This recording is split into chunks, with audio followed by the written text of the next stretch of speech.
Hello and welcome to health life. मैं हूं आपके साथ नेहा मल्होत्रा। हमारे साथ स्टूडियो में मौजूद है spine surgeon doctor Sudeep Jain, जिनसे आज हम बात करेंगे स्पाइनल प्रॉब्लम्स के बारे में। अगर आपका भी स्पाइनल प्रॉब्लम से जुड़ा कोई सवाल है तो आप हमें कॉल कर सकते हैं। हमारे फ़ोन नंबर्स आपकी टेलीविजन स्क्रीन पर मौजूद हैं। Doctor, welcome to the studio. Good evening and thank you. Doctor, lower back pain सबसे ज़्यादा कॉमन प्रॉब्लम देखी जा रही है आजकल। तो सबसे पहले मैं चाहूँगी कि आप हमें बताएं किस तरह का पेन होता है ये दर्द कमर के निचले हिस्से में ज़्यादा होता है, जहाँ पर कमर की रीढ़ की हड्डी ख़त्म होती है और कूल्हे की हड्डी शुरू होती है। लेकिन ये दर्द कई बार कमर के बाकी हिस्से में भी हो सकता है, यहाँ से स्प्रेड करके फैल करके बाकी की रीढ़ को भी इन्वॉल्व कर सकता है। ये एक डीप पेन होता है जो एक दुखन की तरह ज़्यादा महसूस होता है और अक्सर अकड़न, जकड़न और खिंचाव महसूस होना इसके कॉमन सिम्टम्स होते हैं पेन के अलावा। जी डॉक्टर, कॉज की अगर हम बात करें तो क्या कॉज है एक्चुअल में इसका? कमर दर्द के बहुत सारे वजह हो सकते हैं। काफ़ी हद तक आदमी की उम्र के ऊपर डिपेंड करता है, उसके काम के ऊपर डिपेंड करता है, ऑक्यूपेशन के ऊपर डिपेंड करता है, पोस्चर के ऊपर डिपेंड करता है। ज़्यादातर कमर के दर्द डिस्क संबंधित परेशानियों से सबसे ज़्यादा कॉमन पाए जाते हैं।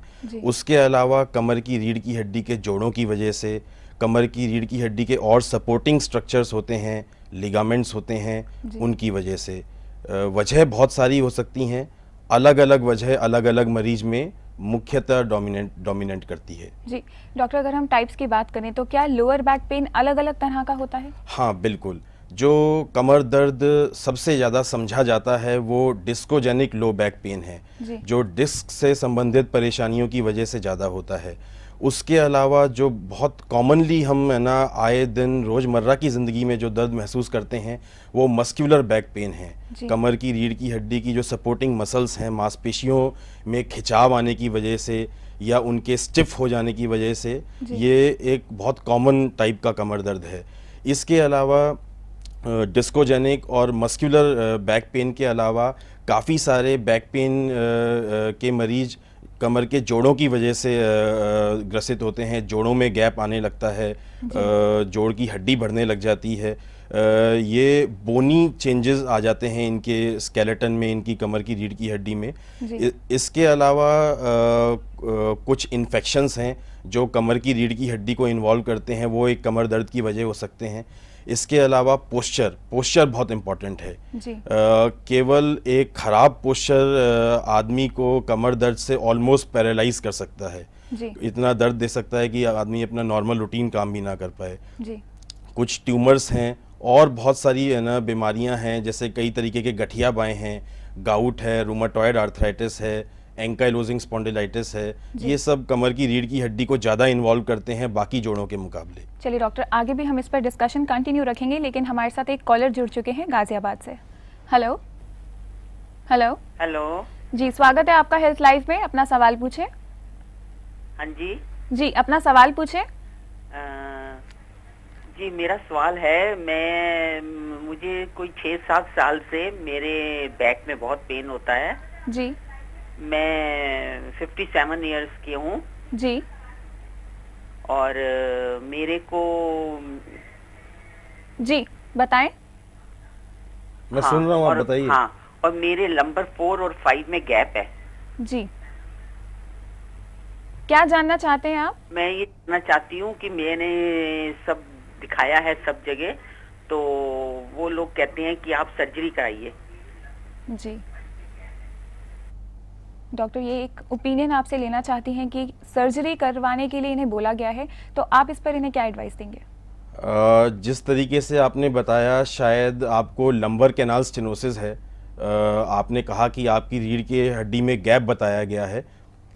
इसको साइंटिफिकली जब हम डिस्क्राइब करते हैं तो इसको लंबर कैनाल स्टेनोसिस बोलते हैं, जिसका मतलब कि आपकी नस जिस कैनाल में से, जिस रास्ते से पास करती है, वो कैनाल सिकुड़ गई है, उसका पैसेज ब्लॉक हो गया है, आपकी नसें दबी हुई हैं, जोड़ों में गैप आने की वजह से, जोड़ों की हड्डियां बड़ी होने की वजह से, और उनमें नॉर्मल ब्लड सर्कुलेशन नहीं बन पा रही है। इसके लिए शुरू में फिजियोथेरेपी, बहुत कारगर रहती है, ट्रैक्शन बहुत कारगर रहती है, कुछ तरीके की दवाइयों से हम इसको ट्रीट करते हैं। लेकिन अगर आपको सर्जरी भी बताई गई है, अगर आपकी बीमारी वाकई में काफ़ी ज़्यादा बढ़ी हुई है और सर्जरी भी बताई गई है, तो ये सर्जरी भी आजकल एंडोस्कोपिकली दूरबीन से लेज़र विधि से हो जाती है, जिसमें काफ़ी हद तक हम ऑपरेशन के रिस्क जो कॉम्प्लिकेशंस हैं उनको मिनिमाइज़ कर सकते हैं और आप सेफली ये सर्जरी करा सकते हैं, जिसके अच्छे नतीजे हैं। जी डॉक्टर, आपने बताया कि पॉस्चर्स बहुत ही ज़्यादा इंपॉर्टेंट रोल प्ले करते हैं, तो कौन कौन से वो ऐसे पॉस्चर्स होते हैं जो हमें अवॉइड करने चाहिए जिससे कि हमें लोअर बैक पेन ना हो? जैसा कि आजकल ज़्यादातर लोगों का job profile sitting desk job type का रहता है, घंटों ऑफिस में बैठे रहना, कंप्यूटर लैपटॉप के आगे बैठे रहना, ड्राइविंग करना, ये एक किसी भी शहरी आदमी के दिन के 8 से 10 घंटे 12 घंटे इस तरीके से निकलते हैं। सबसे ज़रूरी ये है कि हम अपने कमर के पोस्चर को कांस्टेंट ना रखें। अगर हमारा सिटिंग जॉब है तो हम 1-1.5 घंटे में ज़रूर 10-15 मिनट का एक अच्छा खासा ब्रेक लें।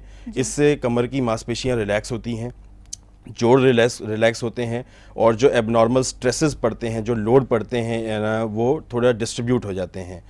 इसके अलावा क्योंकि हम एक सिटिंग जॉब में ज़्यादा इन्वॉल्व हैं, लगातार बैठने का काम है, तो हमारी चेयर का प्रॉपर होना, उसका बैक रेस्ट प्रॉपर हाइट तक आना, कंधे तक पूरा सपोर्ट आना, उसका सेमी रिक्लाइनिंग होना, एकदम स्टिफ और बिल्कुल सीधे ना होना, हमारा कंप्यूटर कहाँ रखा हुआ है, हमारा वर्क स्टेशन क्या है, हमारी टेबल की हाइट क्या है, टेबल चेयर की प्लेसमेंट क्या है, ये बहुत ज़रूरी है।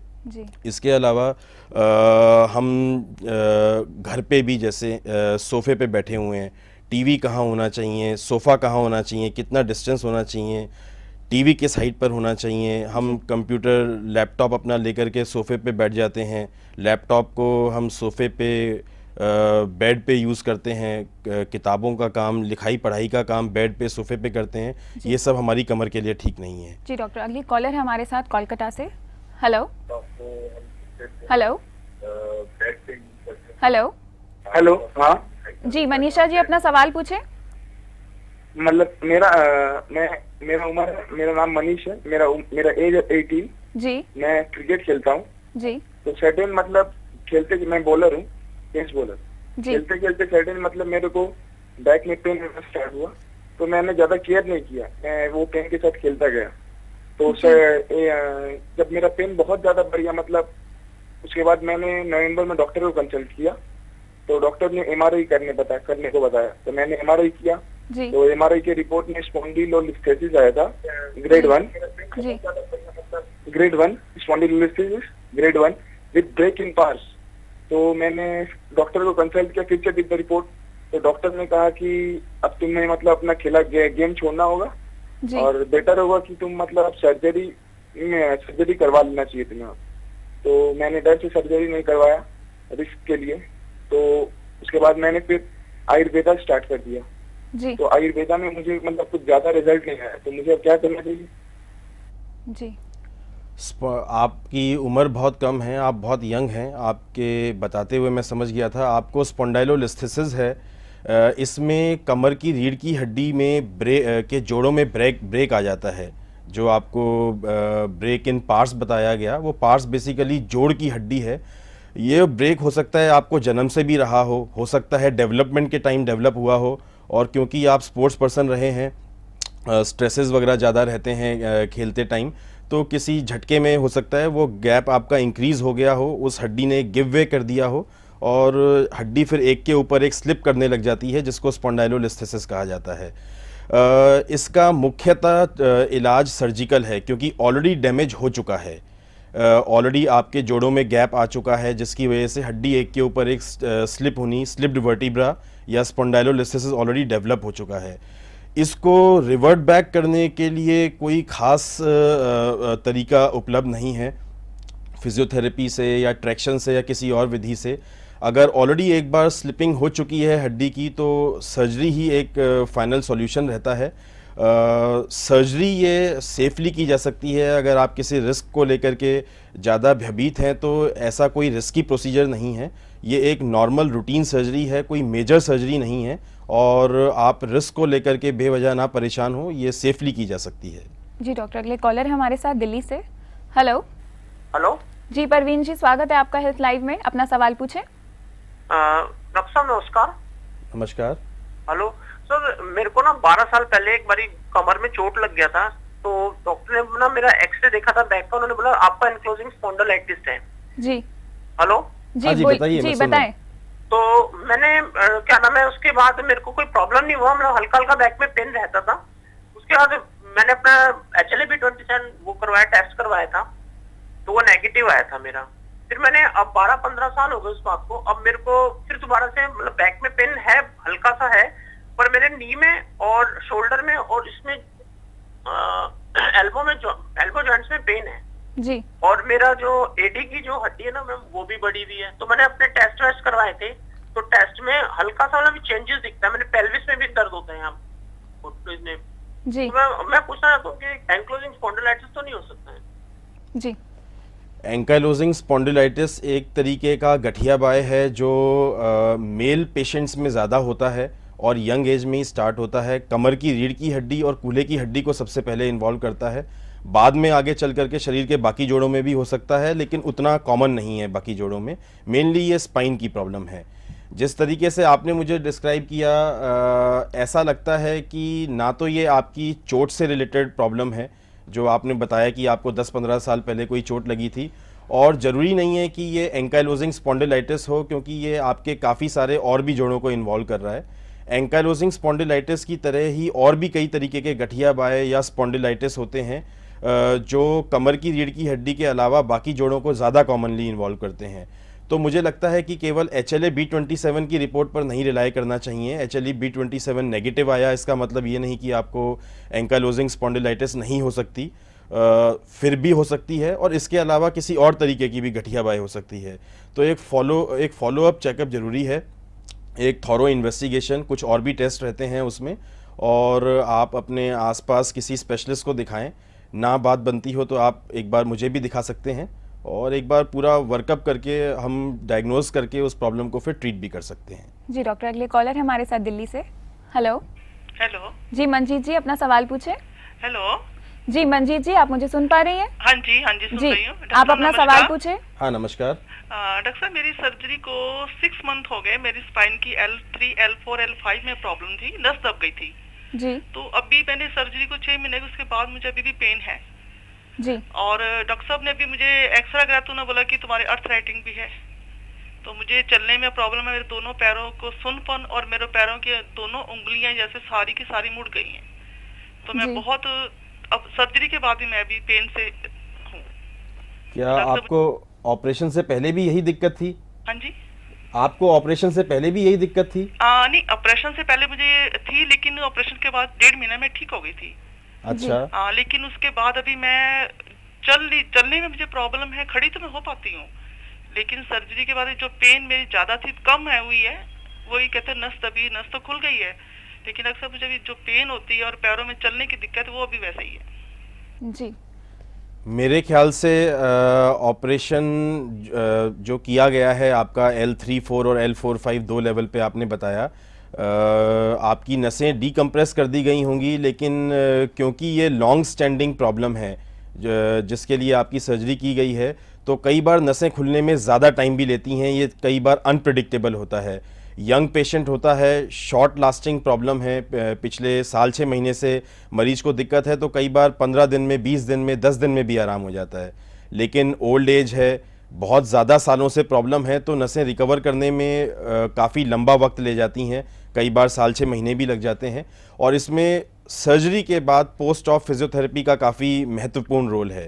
अगर अभी तक आपने फिजियोथेरेपी नहीं कराई है तो अब करा सकते हैं, और अपने डॉक्टर की सलाह से कराएं, उनकी निगरानी में कराएं, ज़रूर फ़ायदा होगा। अगर सर्जरी अच्छी हुई है तो उसका नतीजा ज़रूर निकलेगा। जी डॉक्टर, आगे भी हम डिस्कशन कंटिन्यू रखेंगे, लेकिन यहाँ रुकते हैं एक छोटे से ब्रेक के लिए।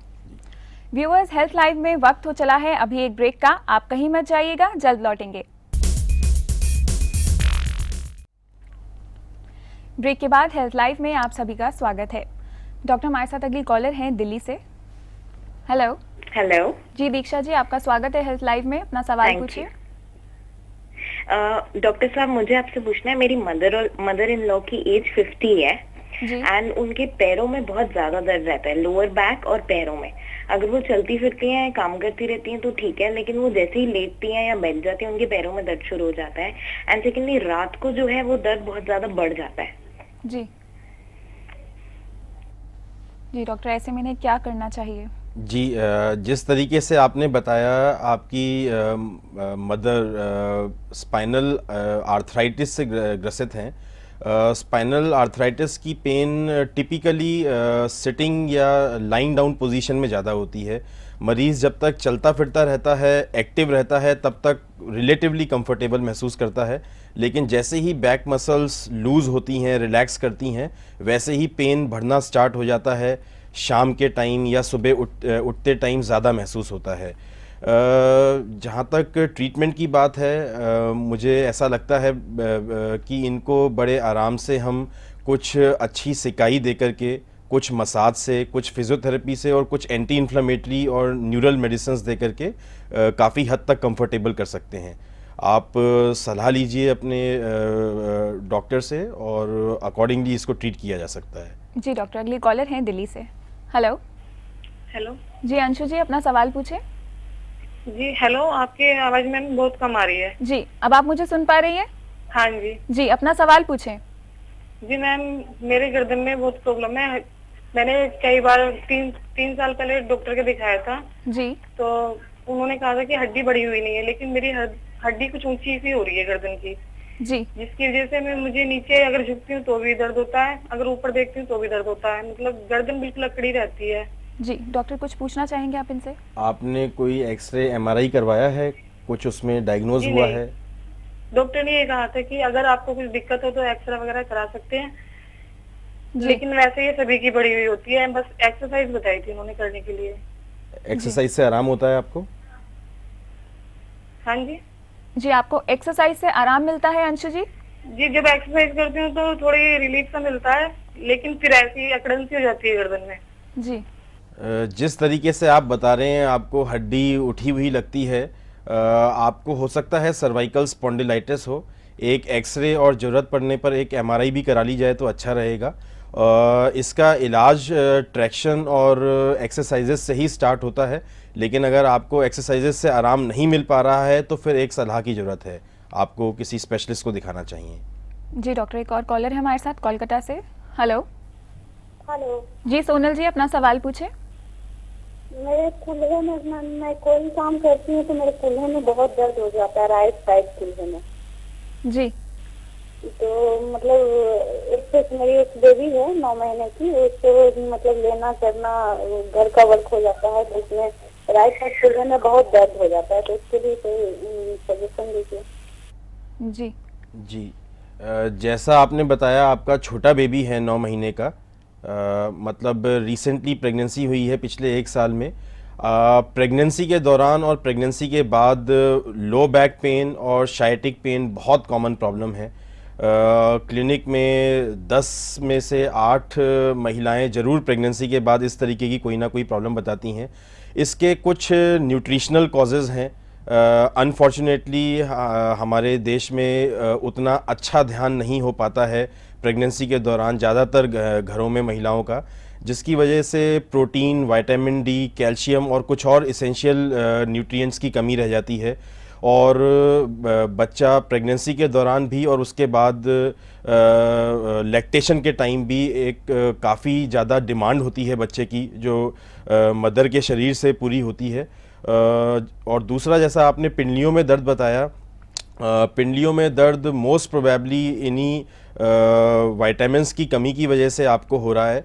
और विटामिन ई के कैप्सूल्स आप लेकर के कोशिश कर सकते हैं। नहीं आराम होता है तो फिर एक सलाह की ज़रूरत है, आपको दिखाना चाहिए किसी स्पेशलिस्ट को। जी डॉक्टर, अगर हम एज की बात करें तो क्या कोई स्पेसिफिक एज होती है जिसमें कि लोअर बैक पेन की प्रॉब्लम शुरू हो जाती है? लोअर बैक पेन एक यूनिवर्सल प्रॉब्लम है। एक बहुत यंग एज से लेकर के और एक बहुत ओल्ड एज तक किसी भी उम्र में पाई जाती है। वजह ज़रूर अलग अलग हो सकती हैं। यंग एज में बैक पेन की ज़्यादातर प्रॉब्लम डिस्क से संबंधित बीमारियों की वजह से होती है, जैसे कॉमनली हम सुनते हैं स्लिप डिस्क या PIVD।